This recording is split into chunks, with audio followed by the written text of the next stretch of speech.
யாத்திராகமம் அதிகாரம் 32.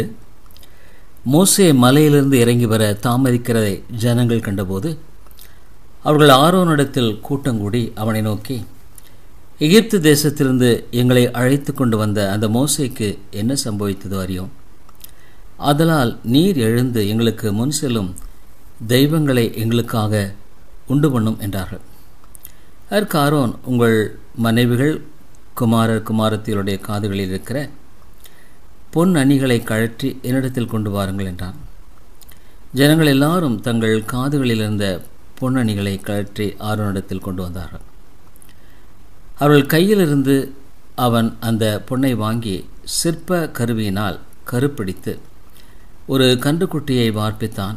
அப்பொழுது அவர்கள், இஸ்ரவேலரே, உங்களை எகிப்து தேசத்திலிருந்து அழைத்து கொண்டு வந்த உங்கள் தெய்வங்கள் இவைகளே என்றார்கள். ஆரோன் அதை பார்த்து அதற்கு முன்பாக ஒரு பலிபீடத்தை கட்டி, நாளைக்கு கர்த்தருக்கு பண்டிகை என்று கூறினான். மறுநாள் அவர்கள் அதிகாலையில் எழுந்து சர்வாங்க தகன பலிகளை இட்டு சமாதான பலிகளை செலுத்தினார்கள். பின்பு ஜனங்கள் புசிக்கவும் குடிக்கவும் உட்கார்ந்து விளையாட எழுந்தார்கள்.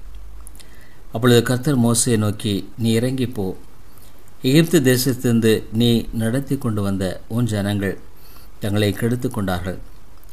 அவளுக்கு நான் விதித்த வழியை அவள் சீக்கிரமாய் விட்டு விலகினார்கள். அவள் தங்களுக்கு ஒரு கன்றுக்குட்டியை வார்ப்பித்து அதை பணிந்து கொண்டு அதற்கு பலியிட்டு, இஸ்ரவேலரே, உங்களை எகிப்து தேசத்திலிருந்து அழைத்து கொண்டு வந்த உங்கள் தெய்வங்கள் இவைகளே என்று சொன்னார்கள் என்றார். பின்னும் கர்த்தர் மோசேயை நோக்கி, இந்த ஜனங்களை பார்த்தேன், இவர்கள் வணங்கா கழுத்துள்ள ஜனங்கள். ஆகையால் என் கோபம் இவர்கள் மேல் மூளவும் நான் இவர்களை அழித்து போடும். நீ என்னை விட்டுவிடு, உன்னை ஒரு பெரிய ஜாதியாக்குவேன் என்றார். மோசே தன் தேவனாகிய கர்த்தரை நோக்கி, கர்த்தாவே, தேவரீர் மகாபலத்தினாலும் வல்லமையுள்ள கையினாலும் எகிப்து தேசத்திலிருந்து புறப்பட பண்ணின உம்முடைய ஜனங்களுக்கு விரோதமாக உம்முடைய கோபம் பற்றி எறிவதென்ன? மலைகளில் அவளை கொன்று போடவும் பூமியின் மேல் இராதபடிக்கு அவளை நிர்மூலமாக்கவும் அவளுக்கு தீங்கு செய்யும் பொருட்டே அவர்களை புறப்பட பண்ணினேன் என்று எகிப்தியர் சொல்லுவானேன்? உம்முடைய கோபத்தின் உக்கரத்தை விட்டு திரும்பி உமது ஜனங்களுக்கு தீங்கு செய்யாதபடிக்கு அவர்கள் மேல் பரிதாபம் கொள்ளும். உமது தாசராகிய ஆபிரகாமையும் ஈசாக்கையும் இஸ்ரவேலையும் நினைத்திரளும்.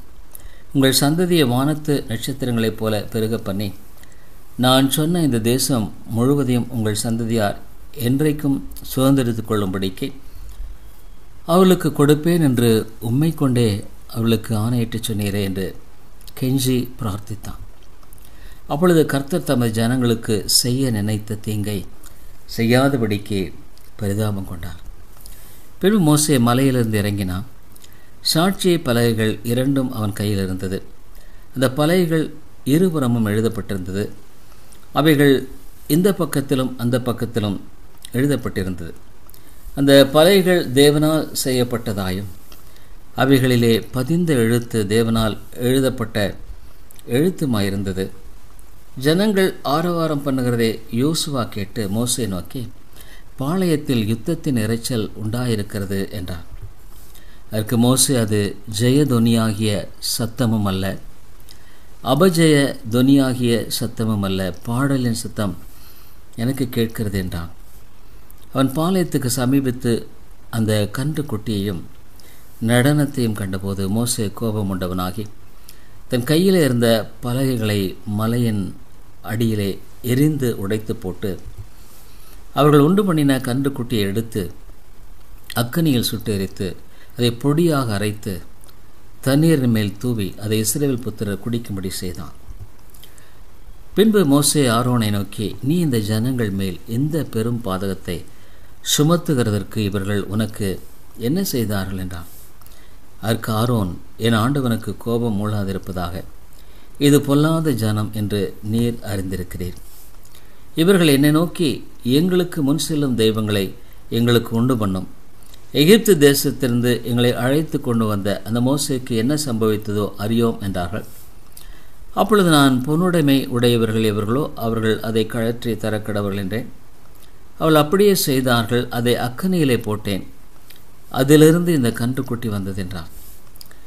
ஜனங்கள் தங்கள் பகைவருக்குள் அவமானப்படத்தக்கதாக ஆரோன் அவர்களை நிர்வாணமாக்கியிருந்தான்.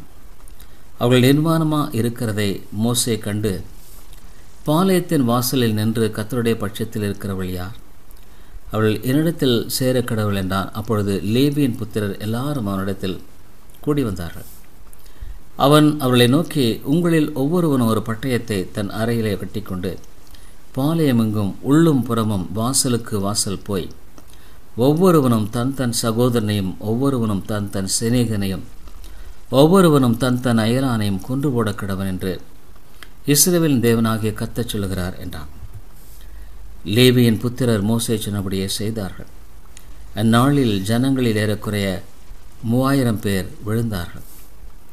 கர்த்தர் இன்றைக்கு உங்களுக்கு ஆசீர்வாதம் அருளும்படி இன்றைக்கு நீங்கள் அவனவன் தன் தன் மகனுக்கும் சகோதரனுக்கும் விரோதமாக இருக்கிறதினால் கர்த்தருக்கு உங்களை பிரதிஷ்டை பண்ணுங்கள் என்று மோசே சொல்லியிருந்தான். மறுநாளில் மோசே ஜனங்களை நோக்கி, நீங்கள் மகா பெரிய பாவம் செய்தீர்கள். உங்களுக்காக பாவ நேர்த்தி செய்யக்கூடுமோ என்று அறிய இப்பொழுது நான் கர்த்தரிடத்திற்கு ஏறி போகிறேன் என்றான். அப்படியே மோசே கர்த்தரிடத்திற்கு திரும்பி போய், ஐயோ, இந்த ஜனங்கள் பொன்னினால் தங்களுக்கு தெய்வங்களை உண்டாக்கி மகா பெரிய பாவம் செய்திருக்கிறார்கள். ஆகிலும் தேவரீர் அவர்கள் பாவத்தை மன்னித்தருளுவினால் மன்னித்தருளும், இல்லாவிட்டால் நீர் எழுதி நம்முடைய புஸ்தகத்திலிருந்து என் பெயரை கிறுக்கி போடும் என்றான்.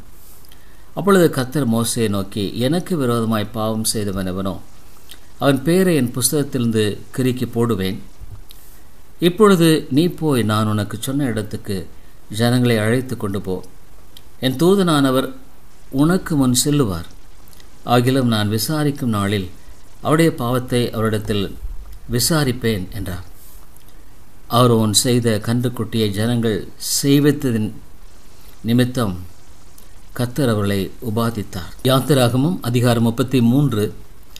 கர்த்தர் மோசேயை நோக்கி, நீயும் எகிப்து தேசத்திலிருந்து நீ அழைத்து கொண்டு வந்த ஜனங்களும் இவ்விடத்தை விட்டு புறப்பட்டு உன் சந்ததிக்கு கொடுப்பேன் என்று நான் ஆபிரகாமுக்கும் ஈசாக்குக்கும் யாக்கோபுக்கும் ஆணையிட்டு கொடுத்த பாலும் தேனும் ஓடுகிற தேசத்துக்கு போங்கள். நான் ஒரு தூதனை உங்களுக்கு முன்பாக அனுப்பி கானானியனையும் எமோரியனையும் ஏத்தியனையும் பெரிசியனையும் ஏவியனையும் எபூசியனையும் துரத்தி விடுவேன். ஆனாலும் வழியிலே நான் உங்களை நிர்மூலம் பண்ணாதபடிக்கு நான் உங்கள் நடுவே செல்ல மாட்டேன். நீங்கள் வணங்கா கழுத்துள்ள ஜனங்கள் என்றார். துக்கமான இவ்வார்த்தைகளை ஜனங்கள் கேட்டபோது ஒருவரும் தங்கள் ஆபரணங்களை போட்டுக்கொள்ளாமல் துக்கித்து கொண்டிருந்தார்கள். ஏனென்றால் நீங்கள் வணங்கா கழுத்துள்ள ஜனங்கள், நான் ஒரு நிமிஷத்தில் உங்கள் நடுவில் எழும்பி உங்களை நிர்மூலம் பண்ணுவேன். ஆகையால் நீங்கள் போட்டிருக்கிற உங்கள் ஆபரணங்களை கழற்றி போடுங்கள். அப்பொழுது நான் உங்களுக்கு செய்ய வேண்டியதை அறிவேன் என்று இஸ்ரவேல் புத்தருக்கு சொல் என்று கர்த்தர் மோசேயிடம் சொல்லியிருந்தார். ஆகையால் இஸ்ரவேல் புத்திரர் ஓரேப் மலையருகே தங்கள் ஆபரணங்களை கழற்றி போட்டார்கள். மோசே கூடாரத்தை பெயர்த்து அதை பாளையத்துக்கு புறம்பே தூரத்திலே போட்டு அதற்கு ஆசரிப்பு கூடாரம் என்று பெயரிட்டான். கர்த்தரை தேடும் யாவரும் பாளையத்துக்கு புறம்பான ஆசரிப்பு கூடாரத்துக்கு போவார்கள். மோசே கூடாரத்துக்கு போகும்போது ஜனங்கள் எல்லாரும் எழுந்திருந்து தங்கள் தங்கள் கூடார வாசலில் நின்று கொண்டு அவன் கூடாரத்துக்குள் பிரவேசிக்க மட்டும் அவன் பின்னே பார்த்து கொண்டிருந்தார்கள். மோசே கூடாரத்துக்குள் பிரவேசிக்கையில் மேகஸ்தம்பம் இறங்கி கூடார வாசலில் நின்றது. கர்த்தர் மோசேயோடு பேசினார். ஜனங்கள் எல்லாரும் மேகஸ்தம்பம் கூடார வாசலில் நிற்க கண்டார்கள். ஜனங்கள் எல்லாரும் எழுந்திருந்து தங்கள் தங்கள் கூடார வாசலில் பணிந்து கொண்டார்கள். ஒருவன் தன் சிநேகிதனோடு பேசுவது போல கர்த்தர் மோசேயோடு முகமுகமாய் பேசினார். பின்பு அவன் பாளையத்துக்கு திரும்பினான். நூனின் குமாரனாகிய யோசுவா என்னும் அவனுடைய பணிவிடைக்காரனாகிய வாலிபன் ஆசரிப்பு கூடாரத்தை விட்டு பிரியாதிருந்தான். மோசே கர்த்தரை நோக்கிய, தேவரீர் இந்த ஜனங்களை அழைத்து கொண்டு போ என்று சொன்னீர். ஆகிலும் என்னோட கூட இன்னாரை அனுப்புவேன் என்பதை எனக்கு நீர் அறிவிக்கவில்லை. என்றாலும் உன்னை பேர் சொல்லி அழைத்து அறிந்திருக்கிறேன் என்றும் என் கண்களில் உனக்கு கிருபை கிடைத்ததென்றும் தேவரீர் சொன்னதுண்டே. உம்முடைய கண்களில் இப்பொழுது எனக்கு கிருபை கிடைத்ததானால் நான் உம்மை அறிவதற்கும் உம்முடைய கண்களில் எனக்கு கிருபை கிடைப்பதற்கும் உம்முடைய வழியை எனக்கு அறிவியும். இந்த ஜாதி உம்முடைய ஜனம் என்று நினைத்தருளும் என்றார். அதற்கு அவர், என் சமூகம் உனக்கு முன்பாக செல்லும், நான் உனக்கு இளைப்பாறுதல் தருவேன் என்றார். அப்பொழுது அவன் அவரை நோக்கி, உம்முடைய சமூகம் என்னோட கூட செல்லாமற் போனார். எங்களை இவ்விடத்திலிருந்து கொண்டு போகாதிரும். எனக்கும் உமது ஜனங்களுக்கும் உம்முடைய கண்களிலே கிருபை கிடைத்தது என்பது எதனால் அறியப்படும்? நீர் எங்களோட வருவதனால் அல்லவா? இப்படியே பூமியின் மேலுள்ள ஜனங்கள் எல்லாரிலும் நானும் உம்முடைய ஜனங்களும் விசேஷித்தவள் என்று விளங்கும் என்றான். அப்பொழுது கர்த்தர் மோசேயை நோக்கி, நீ சொன்ன இந்த வார்த்தையின்படியே செய்வேன். என் கண்களில் உனக்கு கிருபை கிடைத்தது, உன்னை பேர் சொல்லி அழைத்து அறிந்திருக்கிறேன் என்றார். அப்பொழுது அவன், உம்முடைய மகிமை எனக்கு காண்பித்தருளும் என்றான். அதற்கு அவர், என்னுடைய தயையை எல்லாம் நான் உனக்கு முன்பாக கடந்து போக பண்ணி கர்த்தருடைய நாமத்தை உனக்கு முன்பாக கூறுவேன். எவன் மேல் கிருபையாயிருக்க சித்தமாயிருப்பேனோ அவன் மேல் கிருபையாயிருப்பேன். எவன் மேல் இரக்கமாயிருக்க சித்தமாயிருப்பேனோ அவன் மேல் இரக்கமாயிருப்பேன் என்று சொல்லி, நீ என் முகத்தை காண மாட்டாய், ஒரு மனுஷனும் என்னை கண்டு உயிரோடு இருக்கக்கூடாது என்றார். பின்னும் கர்த்தர், இதோ என் அண்டையில் ஒரு இடம் உண்டு, நீ அங்கே கன்மலையில் நில்லு. என் மகிமை கடந்து போகும்போது நான் உன்னை அந்த கன்மலையின் வெடிப்பிலே வைத்து நான் கடந்து போகும் மட்டும் என் கரத்தினால் உன்னை மூடுவேன். பின்பு என் கரத்தை எடுப்பேன், அப்பொழுது என் பின்பக்கத்தை காண்பாய், என் முகமோ காணப்படாதென்றார். யாத்திராகமம் அதிகாரம் 34. கர்த்தர் மோசேயை நோக்கி, முந்தின கற்பலைகளுக்கு ஒத்த 2 கற்பலைகளை இழைத்துக்கொள். நீ உடைத்து போட்ட முந்தின பலகைகளில் இருந்த வார்த்தைகளை அவைகளில் எழுதுவேன். விடியற்காலத்தில் நீ ஆயத்தமாகிய சீனாய் மலையில் ஏறி அங்கே மலையின் உச்சியில் காலமே என் சமூகத்தில் வந்து நில். உன்னோடே ஒருவனும் அங்கே வரக்கூடாது, மலையில் எங்கும் ஒருவனும் காணப்படவும் கூடாது. இந்த மலையின் சமீபத்தில் ஆடு மாடு மேயவும் கூடாது என்றார். அப்பொழுது மோசே முந்தின கற்பலைகளுக்கு ஒத்த 2 கற்பலைகளை இழைத்து அதிகாலம் எழுந்திருந்து கர்த்தர் தனக்கு கட்டளையிட்டபடியே அவ்விரண்டு கற்பலைகளையும் தன் கையிலே எடுத்துக்கொண்டு சீனாய் மலையில் ஏறினான். கர்த்தர் ஒரு மேகத்தில் இறங்கி அங்கே அவன் அருகே நின்று கர்த்தருடைய நாமத்தை கூறினார்.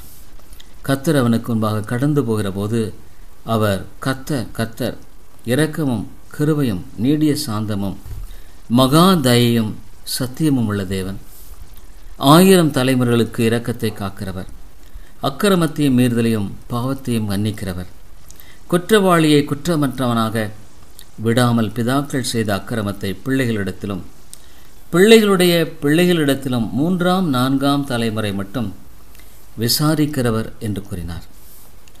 மோசே தீவிரமாக தரை மட்டும் குனிந்து பணிந்து கொண்டு, ஆண்டவரே, உம்முடைய கண்களில் எனக்கு கிருபை கிடைத்ததானால் எங்கள் நடுவில் ஆண்டவர் எழுந்தருள வேண்டும்.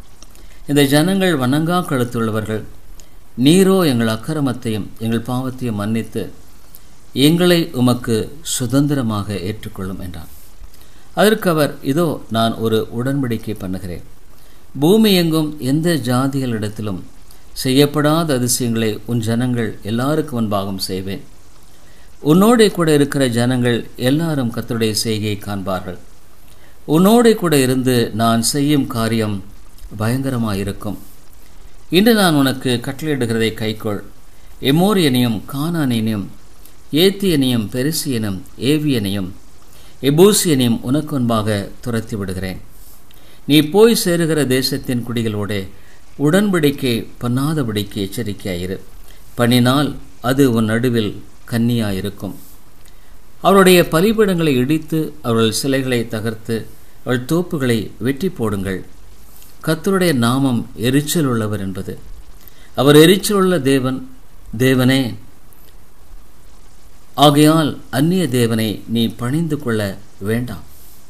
அந்த தேசத்தின் குடிகளோடு உடன்படிக்கை பண்ணுவாயானால் அவர்கள் தங்கள் தேவர்களை சோர மார்க்கமாய் பின்பற்றி தங்களுடைய தேவர்களுக்கு பலியிடுவார்கள். ஒருவன் உன்னை அழைக்கையில் நீ போய் அவன் பலியிட்டதிலே புசிப்பாய். அவர்கள் குமாரத்திகளில் உன் குமாரருக்கு பெண்களை கொள்ளுவாய். அவர்கள் குமாரத்திகள் தங்கள் தேவர்களை சோர மார்க்கமாய் பின்பற்றுவதும் அல்லாமல் உன் குமாரரையும் தங்கள் தேவர்களை சோர மார்க்கமாய் பின்பற்றும்படி செய்வார்கள். வார்ப்பிக்கப்பட்ட தெய்வங்களை உங்களுக்கு உண்டாக்க வேண்டாம். புளிப்பில்லா அப்ப பண்டிகையை நீங்கள் கைகொண்டு நான் உங்களுக்கு கட்டளையிட்டபடியே ஆபிப் மாதத்தில் குறித்த காலத்தில் 7 நாள் புளிப்பில்லா அப்பம் புசிக்க கடவீர்கள். ஆபிப் மாதத்திலே எகிப்திலிருந்து புறப்பட்டாயே. கற்பந்திறந்து பிறக்கிற யாவும் உன் ஆடு மாடுகளின் தலையிற்றான ஆண்கள் யாவும் என்னுடையவைகள். கழுதையின் தலையிற்றை ஒரு ஆட்டுக்குட்டியால் மீட்டுக்கொள்வாயாக. அதை மீட்டுக்கொள்ளாதிருந்தால் அதன் கழுத்தை முறித்து போடு. உன் பிள்ளைகளில் முதற்பேரானவைகளையெல்லாம் மீட்டுக்கொள்ள வேண்டும். வெறுங்கையோடு என் சந்ததியில் ஒருவனும் வரக்கூடாது. 6 நாள் வேலை செய்து 7ஆம் நாளிலே ஓய்ந்திருப்பாயாக. விதைப்பு காலத்திலும் அறுப்பு காலத்திலும் ஓய்ந்திருப்பாயாக. கோதுமை அறுப்பின் முதற்பலனை செலுத்தும் 7 வாரங்களின் பண்டிகையும் வருஷ முடிவிலே சேர்ப்பு கால பண்டிகையும் ஆசரிப்பாயாக. வருஷத்தில் 3 தரம் உங்கள் ஆண்மக்கள் எல்லாரும் இஸ்ரவேலின் தேவனாயிருக்கிற கர்த்தராகிய ஆண்டவரின் சந்ததியில் வரக்கடவர்கள். நான் பிரஜாதிகளை உங்கள் முன்னின்று துரத்திவிட்டு உங்கள் எல்லைகளை விஸ்தாரமாக்குவேன். வருஷத்தில் 3 தரம் உங்கள் தேவனாகிய கர்த்தருடைய சன்னதிக்கு முன்பாக காணப்பட போயிருக்கும்போது ஒருவரும் உங்கள் தேசத்தை இச்சிப்பதில்லை. எனக்கு இடும் பலியின் இரத்தத்தை புளித்த மாவுடன் செலுத்த வேண்டாம். பஸ்கா பண்டிகையின் பலியை விடியற்காலம் வரைக்கும் வைக்கவும் வேண்டாம். உங்கள் நிலத்தில் முதல் விளைந்த முதற் பலத்தை உங்கள் தேவனாகிய கர்த்தரின் ஆலயத்துக்கு கொண்டு வாருங்கள். வெள்ளாட்டுக்குட்டியை அதன் தாயின் பாலிலே சமைக்க வேண்டாம் என்றார். பின்னும் கர்த்தர் மோசேயை நோக்கி, இந்த வார்த்தைகளை நீ எழுது. இந்த வார்த்தைகளின்படியே உன்னோடும் இஸ்ரவேலோடும் உடன்படிக்கை பண்ணினேன் என்றார். அங்கே அவன் அப்பம் புசியாமலும் தண்ணீர் குடியாமலும் இரவும் பகலும் 40 நாள் கர்த்தரோடு இருந்தான். அவன் 10 கற்பனைகளை ஆகிய உடன்படிக்கையின் வார்த்தைகளை பலகைகளில் எழுதினான். மோசே சாட்சி பலகைகள் 2ஐயும் தன் கையில் எடுத்துக்கொண்டு சீனாய் மலையிலிருந்து இறங்குகிற போது தன்னோடு அவர் பேசினதினாலே தன் முகம் பிரகாசித்திருப்பதை அவன் அறியாதிருந்தான். ஆரோனும் இஸ்ரவேல் புத்தர் எல்லாரும் மோசையை பார்க்கும் பொழுது அவன் முகம் பிரகாசித்திருப்பதைக் கண்டு அவன் சமீபத்தில் சேர பயந்தார்கள். மோசே அவர்களை அழைத்தான். அப்பொழுது ஆரோனும் சபையுள்ள பிரபுக்கள் யாவரும் அவனிடத்திற்கு திரும்பி வந்தார்கள். மோசே அவர்களோட பேசினான்.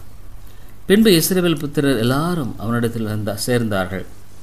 அப்பொழுது அவன் சீனாய் மலையில் கர்த்தர் தன்னோட பேசினவைகளெல்லாம் அவளுக்கு கற்பித்தான். மோசே அவர்களோட பேசி முடியும் அளவும் தன் முகத்தின் மேல் முக்காடு போட்டிருந்தான். மோசே கர்த்தருடைய சன்னதியில் அவரோட பேசும்படிக்கு உட்பிரவேசித்தது முதல் வெளியே புறப்படும் மட்டும் முக்காடு போடாதிருந்தான். அவன் வெளியே வந்து தனக்கு கற்பிக்கப்பட்டதை இஸ்ரவேல் புத்தரோட சொல்லும்போது இஸ்ரவேல் புத்திரர் அவன் முகத்து பிரகாசித்திருப்பதை கண்டார்கள். மோசே அவரோட பேசும்படிக்கு உள்ளே பிரவேசிக்கும் வரைக்கும் முக்காட்டை திரும்ப தன் முகத்தின் மேல் போட்டுக்கொள்ளுவான். பக்தரின் கீதம்